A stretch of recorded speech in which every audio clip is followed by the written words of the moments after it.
Stieg Larsson never saw a single copy of his trilogy in print. He died of a heart attack in November 2004, just months after delivering the manuscripts to his Swedish publisher. By the time the books reached shelves, they had already started building toward one of the most staggering commercial phenomena in modern literary history. The Millennium series would go on to sell over 80 million copies worldwide. The second book, The Girl Who Played with Fire, is the engine at the center of that explosion.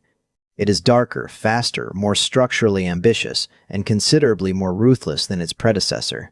And yet it is also the book that divides readers most sharply. Today, we're going to dissect exactly why. The first thing you notice about The Girl Who Played with Fire is that Larsson has abandoned the self-contained mystery structure that made The Girl with the Dragon Tattoo feel so satisfying. That book was a locked room puzzle, a whodunit dressed in Scandinavian ice. This one is a manhunt, or more precisely, a wrongful manhunt, and the architecture reflects that shift completely.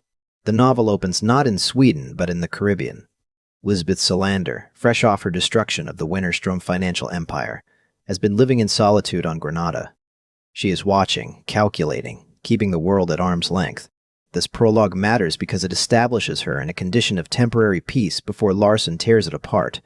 The inciting incident arrives with the precision of a detonation. 3 people are found murdered in Stockholm. The weapon is traced back to Lisbeth. Within hours, she is the most wanted woman in Sweden.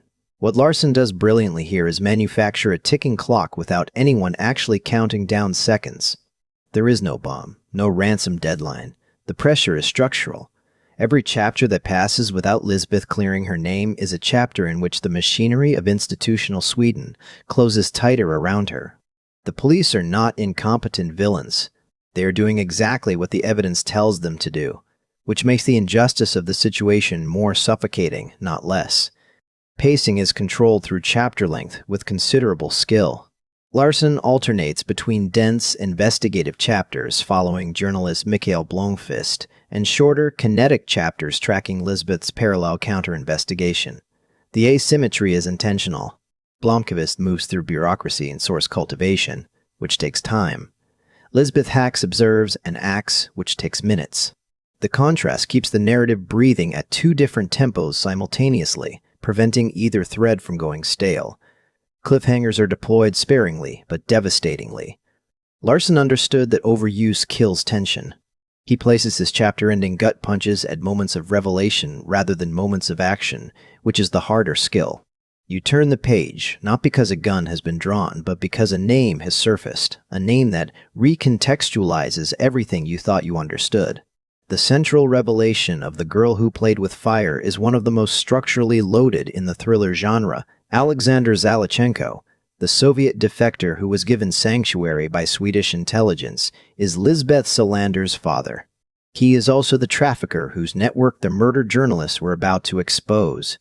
The personal and the political collapse into each other, and the reader understands in a single moment why Lisbeth has always been who she is. This is not a cheap twist. Larsson spends the entire novel laying the groundwork without ever appearing to do so. The trafficking investigation and the murder investigation run in parallel. They feel like separate stories held together only by geography. When they merge, it produces the specific kind of reading shock that comes not from surprise, but from recognition. You feel that you should have seen it coming, which is exactly the feeling a well-constructed reveal produces. The red herrings are competently placed, but not the novel's greatest strength. The suspicion briefly cast on Ronald Niedermann, Zalachenko's enforcer, and, in another reveal, Lisbeth's half-brother is more misdirection by omission than active deception. Larsson withholds rather than misleads, which is a legitimate technique, but a slightly less elegant one than planting false evidence for the reader to chase. What rescues the twist from any sense of mechanical contrivance is Lisbeth herself. Her history with Zalachenko has been present in the subtext of the entire Millennium series. The violence she committed against him as a child, which resulted in her institutionalization at Sankt Stefan's psychiatric clinic, is not backstory bolted onto a thriller plot. It is the engine the whole narrative runs on. When the reveal lands, it doesn't feel like an author pulling a lever. It feels like a wound finally being named. Lisbeth Salander is one of the most debated protagonists in contemporary genre fiction, and The Girl Who Played with Fire is the book where the debate intensifies. In Dragon Tattoo, she was a partner to Blomkvist, filtered partly through his perspective, which softened the more alienating edges of her characterization. Here, she operates almost entirely alone, and her interiority becomes the novel's most contested territory. She is not an unreliable narrator in the technical sense. Larsson uses third-person omniscient throughout, but she is a character whose self-perception is almost militantly constructed. She does not acknowledge fear. She catalogs threats and calculates responses. Her emotional register is cold, compressed, and delivered through action rather than reflection. Whether this constitutes psychological depth or psychological flatness depends entirely on your reading of how trauma shapes a person. What Larsson does achieve is a character whose motivations are completely legible without ever being sympathetic in a conventional sense. Lisbeth does not want rescue. She does not want validation. She wants to neutralize threats and be left alone. This makes her conflict with the state apparatus, with Björman, with Teleborian, with the Sapal officers protecting Zalachenko, entirely free of sentimentality. It is a war of competencies, not a story of wounds seeking healing. Blomkvist, by contrast, functions as the novel's conscience. His investigation is driven by loyalty and journalistic principle rather than personal vendetta. He is easier to like and considerably less interesting. The gap between them is the novel's central dramatic irony. The person most capable of surviving the conspiracy is the person least positioned to benefit from its exposure. Alexander Zalachenko deserves specific attention as an antagonist. He is not given interiority beyond what is functionally necessary. He is bureaucratic menace given human form, a man who has weaponized institutional complicity so thoroughly that he barely needs to act directly. His evil is systemic before it is personal, which is precisely what makes him a credible villain in a Larsson novel. Larsson's Sweden is not a picturesque landscape. It is a welfare state rotting from specific, identifiable points, the intelligence services that protected a defector at the cost of a child's safety, the psychiatric system that could be weaponized to silence inconvenient truths, the legal apparatus that moves slowly enough for the powerful to escape it.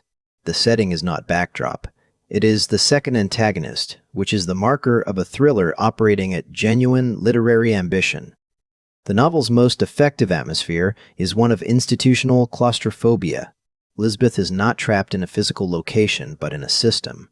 Her criminal record, her psychiatric history, her legal status as a ward of state. The walls are made of paperwork and professional reputations. They are invisible and nearly inescapable. This produces a particular species of paranoia in the reader, the sense that the most dangerous rooms have no doors to watch. When Larsson does go physical, the final confrontation in the buried bunker on Zalachenko's property, the shift from systemic dread to physical horror is genuinely effective because of the contrast it represents. The violence is brutal and without choreographic grace. It is not action movie violence. It is damage, cause and effect, consequence presented without stylization. The single gunshot to Lisbeth's skull and her subsequent survival works as both plot development and thematic statement. This is a character who refuses to stay buried. The novel's title has two registers. On the surface, it refers to Lisbeth's status in Salander family mythology, a girl who committed an act of fire against her father. Beneath that, it refers to the novel's dominant theme. What happens when the most dangerous things in a society are the ones the society has agreed to protect? Zalachenko is protected because he is useful. Teleborian is protected because he is credentialed. Björman is protected because he holds legal power. The conspiracy at the center of the girl who played with fire is not a shadowy cabal operating outside Swedish institutions. It is Swedish institutions operating exactly as designed, in service of the wrong people.